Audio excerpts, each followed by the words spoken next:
Last Sunday, the Formula One season concluded with Max Verstappen capping off an incredible campaign with his 19th win of 2023. However, this means the long off season is now upon us, filled with F1 fans shouting, "It's lights out," and away we go every time the traffic light turns green. While we look back on the memories we made, we also need an outlet to vent our frustrations about this season. Well, at Penn State Sports Night, we are here for you. Hello, I'm your counselor, Owen Cameros, and today I am joined by two patients, Jeremy Rose and Jack Rachinsky.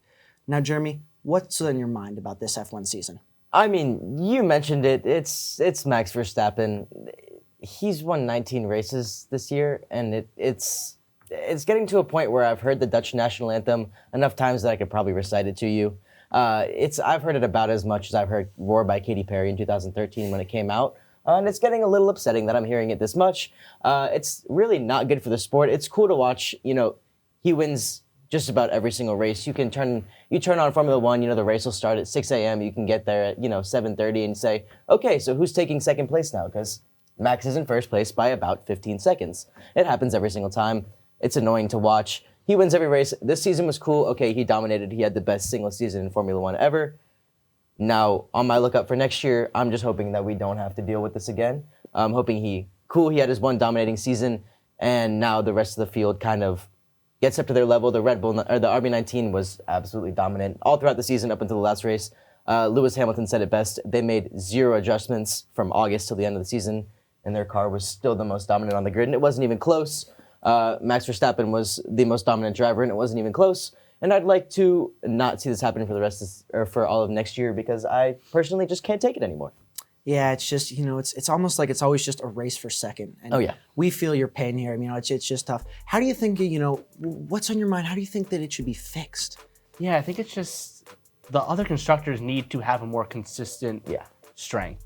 Mercedes and McLaren, they need to be as good as they were at the end of the season at the beginning of the year. They can't have those setbacks. Ferrari, they have a strong car. They can't help trip over themselves. Yeah. Mm-hmm. They need to mitigate that, and hopefully they can do that. Well, even the past few years, we haven't shown that they really haven't been able to. But Ferrari's here. Yeah, I've been saying that since I was in preschool. Last time they won a Constructors' Championship, not looking good. Not looking good. Maybe with the 2026 regulations coming, maybe we'll have some hope, but who knows? It's F1's as much as an engineering sport as it is a driving sport, and that's what makes F1 F1. It just stinks sometimes when a guy runs away with it almost every race. Jeremy, you're not alone, and we are here to help. Jack, what are your grievances? Well, mine goes out to the young ones, the junior drivers that aren't really getting their shots because there just isn't an opportunity to. I look at Nick DeVries, the guy in that bottom left, 2019 Formula 2 champion, 2021 Formula E World champion. This year, he's going to be driving for Toyota Gazoo Racing, one of the most highly sought-after seats in all of sports car racing. But this year, he got his shot as a rookie at AlphaTauri, and he was sacked after 10 races. Now, I know he wasn't up to snuff with Yuki Tsunoda and had some setbacks, but that's just insulting to the guy. The guy's had an incredible talent, and just kick him off just like that? You have to have time to develop. You can't just do that to a driver, no matter the situation. And then you have the other guys on the screen. We got top left, Felipe Drugovich, 2022 Formula 2 world champion. There's not a seat for him. He's sitting behind Lance Stroll and Fernando Alonso, the reserve driver at Aston Martin. Liam Lawson, subbed in for injured Daniel Ricciardo. He was up to snuff with Yuki Tsunoda. He was going neck and neck with him, but they signed Ricciardo, who had a dismal 2022, for 2024. And then Teo Porcher just won the Formula 2 champion this season. He has been in the talk for an F1 seat for so long, it seems like, but Alfa Romeo Sauber's locked up with Zhou Guanyu and Valtteri Bottas. There's just no seats. As of right now, there's only one seat left, and that's the Williams spot. Mm-hmm. And there's a lot of contracts that are locked up long term, and I just got to feel for these guys. I mean, I know there's so many other outlets in racing that you can go race in different leagues and different series, but you want these young guys to do well in Formula One. You want them to get that shot with those top teams or get a big break. I just feel for them. Yeah, absolutely. It's one of those unfortunate situations. I mean, there's just not that many seats in F1, season. There's not that many teams that are, having turnover with their racers and so many long-term contracts. It just almost seems like, there'll never be an outlet for those racers that, are always going to be in the F2 and will always just kind of be almost to the F1, almost being able to get a long-term seat on a team, but they'll just always kind of be in that bubble. Maybe they get a shot, but I mean, if you're going to sack a guy after 10 races, it just seems unfair to every other driver. Just, teams are just basically saying, if you're not great in 10 races, pack it up, go home, find something else. Yeah, but then there's guys like Alex Albon, who at the 2020 Eiffel GP said on his radio, "They raced me so hard." You're a race car driver. And he got removed after 2020 from Red Bull, then came back in 2022.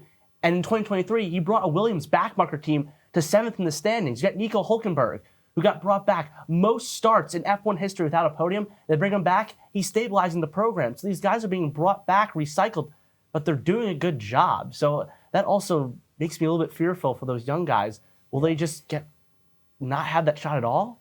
Yeah, it's a closed league. You look at, even Logan Sargent, obviously that spot's still, up in the air at the moment, but you look at him, they raced him the entire season. He was not pretty in every single race by any means. No. He had his flashes, and he just was, he was good for some races, bad for some other races, but they wrote him out, and that's the type of thing that, needs to happen throughout all of Formula One in order for these younger guys to develop. Porsche absolutely deserves a spot. Dragovich absolutely deserves a spot. The two of them, the Formula 1 champion or Formula 2 champion from this year and from last year, there should be no reason why there cannot be a seat in a Williams type of deal where, obviously your car's not going to win the Constructors' Championship. Everybody knows that. Your drivers are not going to win. They're not going to beat out Verstappen. They're not going to beat out Hamilton. That's just the way it is. That's how it works. There are better cars, better constructors. That's the way it works. There should be no reason why you can't take these younger guys, throw them on these, the bottom of the tier, some of the middle tier teams, and let them just drive and figure out what they're all about before they potentially make the move up like Lando Norris did and get into, the McLarens and the Ferraris, the McLarens, the Mercedes, and maybe even up to the Red Bulls once, Perez is gone potentially, and, see what they're all about. Because I think that's what makes the sport, getting the new fresh faces in instead of just, the recycled track that we've been sitting in for the past couple of years where we don't get enough new drivers. Yeah, even look at Oscar Piastri, 2021 Formula 2 champion, and Alpine just forced him to sit behind, didn't have really a plan for him. He had to sneak out, he had to break out of his McLaren contract, or break out of his Alpine contract to get the McLaren ride. And I was so happy for him that he was actually doing well and prospering and thriving at McLaren because he deserved the shot and he took full advantage of it. Absolutely. Absolutely. It just seems like, Formula One, it's just a recycled season year after year. Well, that will conclude today's Formula One therapy session.